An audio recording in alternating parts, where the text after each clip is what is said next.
I never thought I'd be posting here, but I need to get this off my chest and maybe get some advice. This is a long story, so bear with me. I'm Derek, 34M, and I've been married to Sophia, 32F, for 8 years. We met in our mid-20s at a local community center where I was volunteering. I was teaching art to underprivileged kids, and she was there for a networking event. It was one of those instant connections. 1 minute we were talking about the importance of community service, and the next, we were planning our first date. Growing up, I always had a passion for art. My parents weren't wealthy, but they always encouraged my creativity. My dad worked as a carpenter, and my mom was an elementary school teacher. They taught me the value of hard work and finding joy in helping others. I remember spending countless hours in our small backyard, painting landscapes on any surface I could find, old pieces of wood, cardboard boxes, even the fence, much to my dad's initial dismay, though he later said it brightened up the yard. After high school, I got a scholarship to study art at a local college. It was there that I discovered art therapy. I was fascinated by the idea of using art to help people heal and express themselves.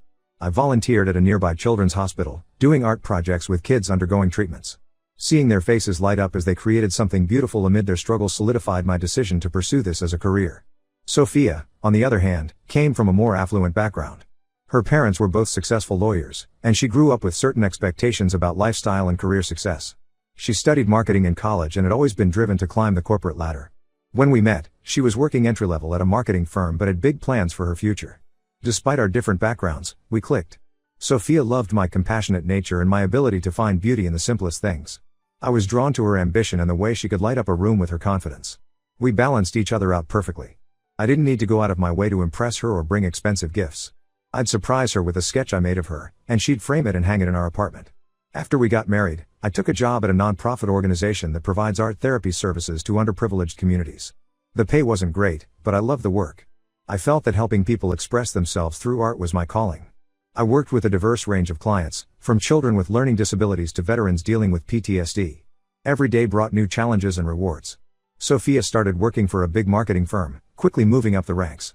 She had a natural talent for networking and always seemed to know the right thing to say to impress her bosses.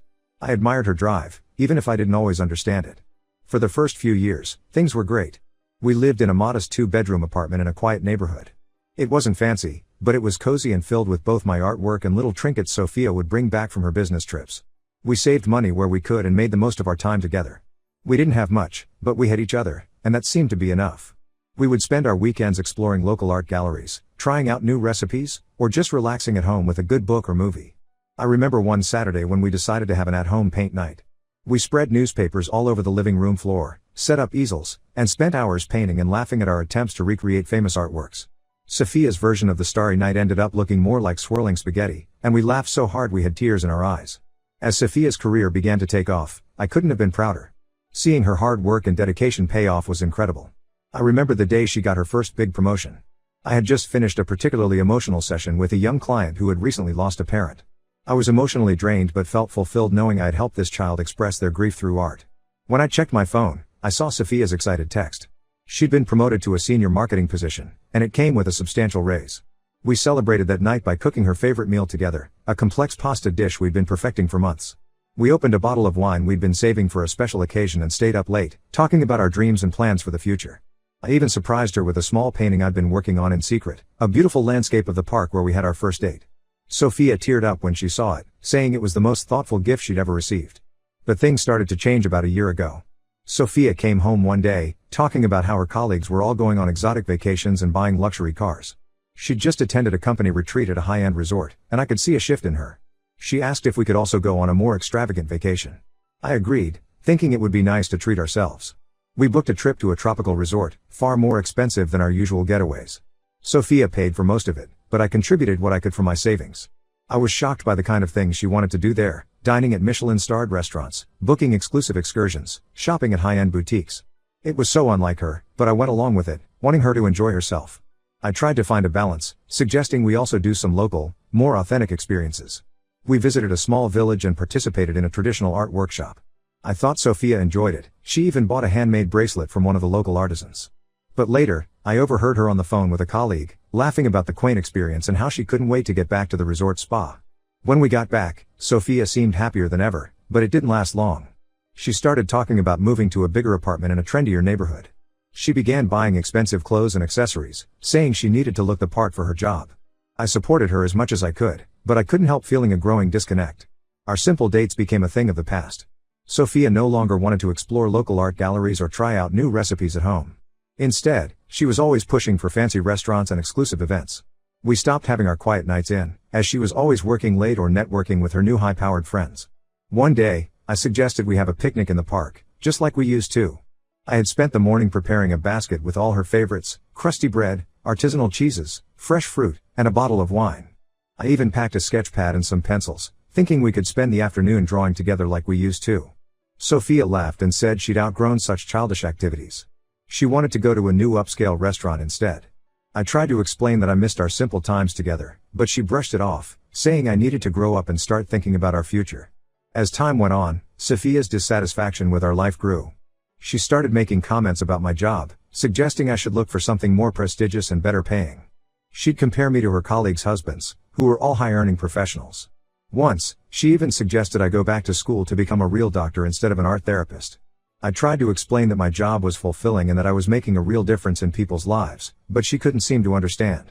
She'd say things like, "That's great, Derek, but we can't pay our bills with good intentions." It hurt to hear her dismiss my passion like that. I reminded her of the progress my clients were making, of the breakthroughs we'd achieved through art. I told her about a teenage client who had started speaking again after months of silence, all because of our art therapy sessions. But Sophia just rolled her eyes and said, "That's nice, but it doesn't get us a bigger house or a better car." The final straw came when Sophia's company had a big charity gala. I wore my best suit, which admittedly wasn't very fancy, and tried to mingle with her colleagues. But I could see the embarrassment on Sophia's face when I talked about my work. Later that night, she exploded, saying I was holding her back and that she was tired of having a husband she couldn't be proud of. I was stunned. I asked her if she still loved me, or if she just loved the idea of what I could be. She didn't answer right away, and the silence was deafening. Finally, she said, "I do love you, Derek, but I hate our life. I want more, and I thought you did too." I told her that I loved our life, or at least the life we used to have. I asked her if she could still love me if I didn't change, if I stayed the same compassionate, art-loving guy she fell in love with. She didn't answer, and I knew then that our marriage was in serious trouble. Now, we can barely look at each other. Sophia comes home late every night and sleeps in the guest room. If we happen to be in the same room, she finds an excuse to leave. Yesterday, I tried to hold her hand as we were leaving the house, and she pulled away as if my touch disgusted her. I feel lost and hurt. I don't know what I did to deserve this response from her. I'm considering suggesting we take a break to think about where our relationship is heading. But is that too harsh? Right now, everything feels harsh to me. It's incredibly difficult to see the love of my life treat me like I'm nothing. What do you think I should do? Has anyone been in a similar situation? Any advice would be appreciated. Update 1. First off, I want to say a huge thank you to everyone who offered their support and advice after my last post. Your comments and messages have been a lifeline during this incredibly difficult time.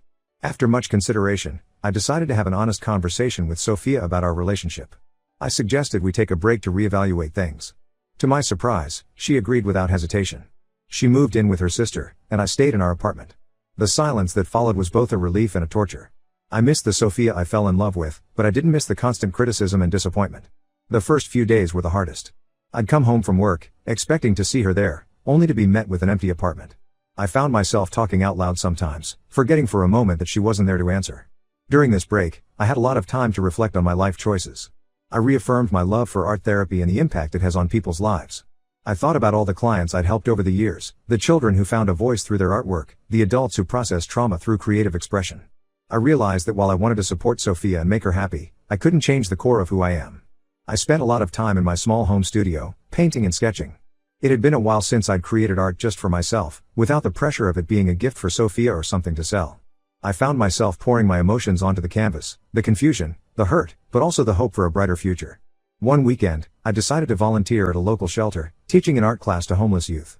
It was challenging but incredibly rewarding. Seeing these kids, who had so little, find joy in creating art reminded me of why I chose this path in the first place.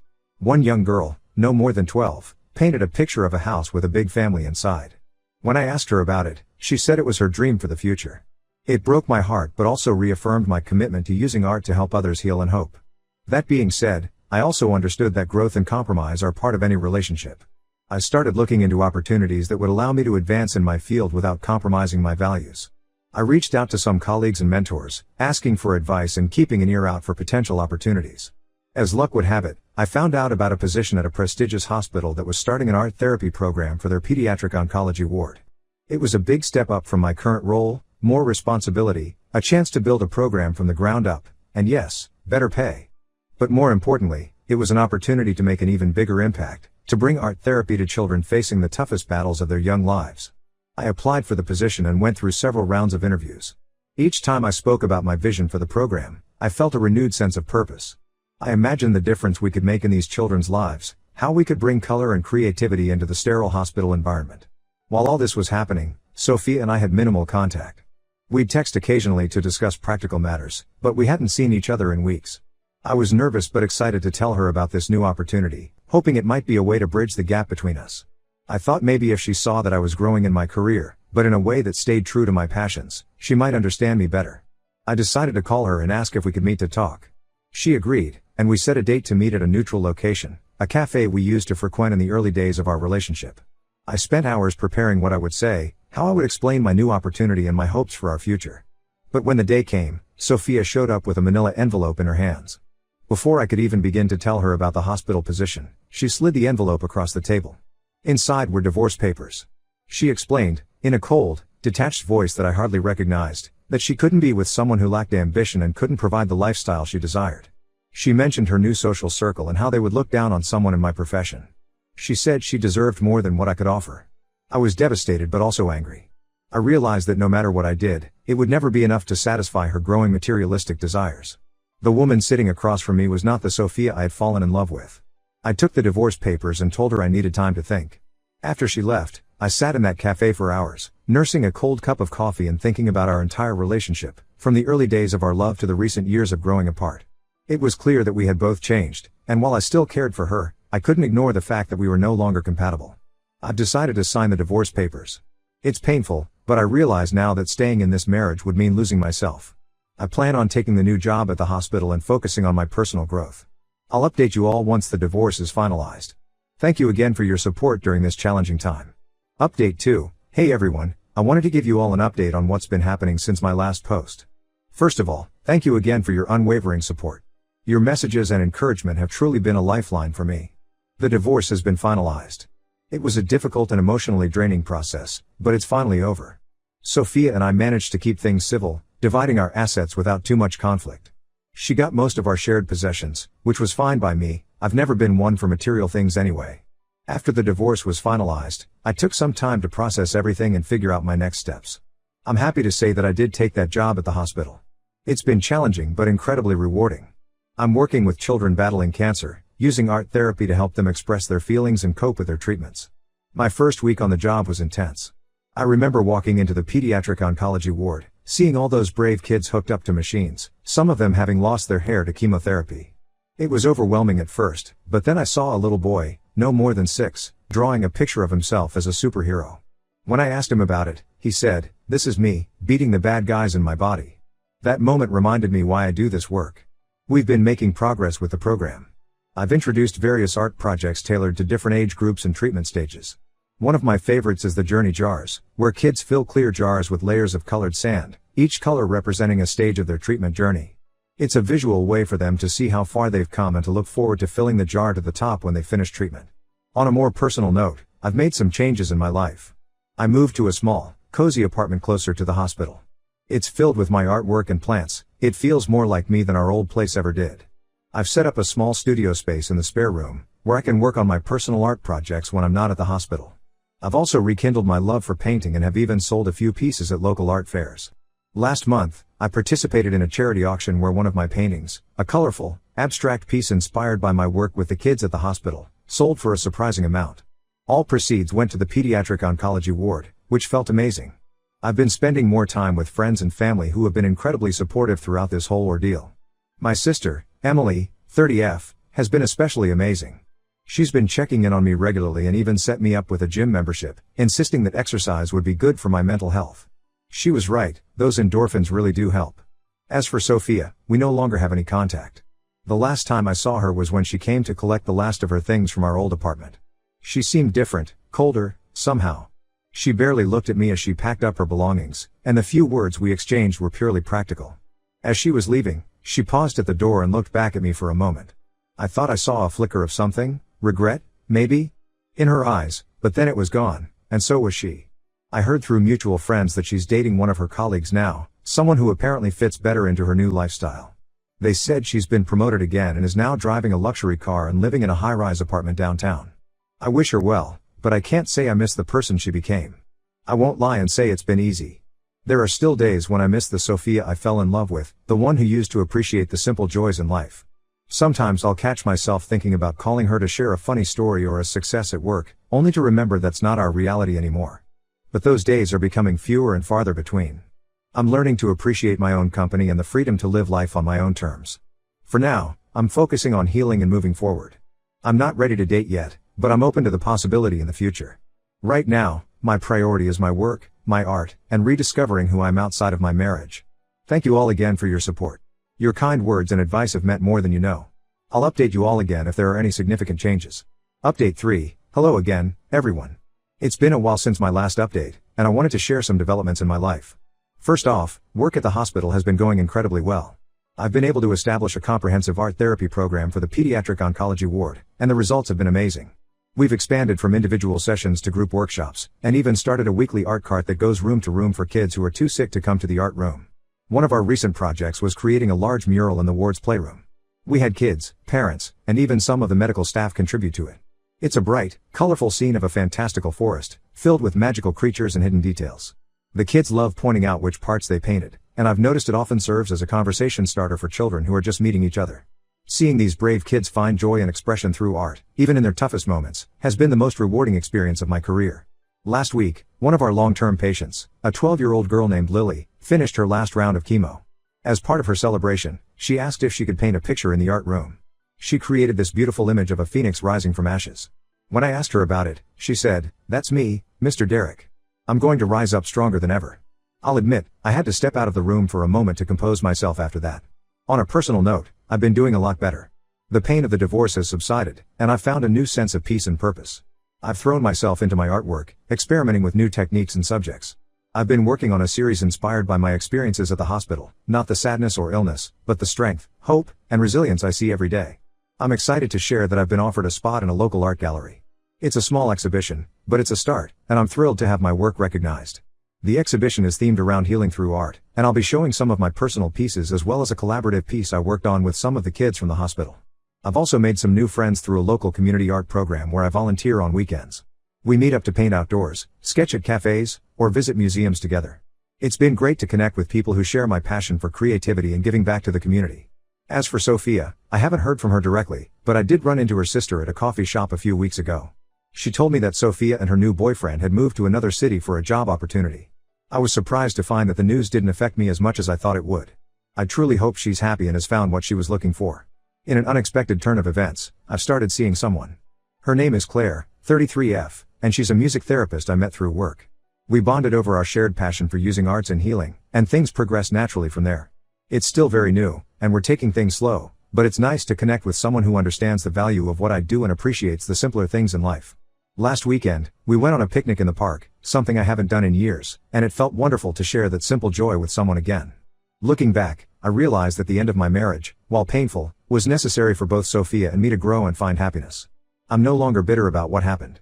Instead, I'm grateful for the lessons I've learned and the strength I've found in myself. To anyone out there going through a similar situation, hang in there. It does get better. Focus on what truly matters to you, surround yourself with supportive people, and don't be afraid to start over.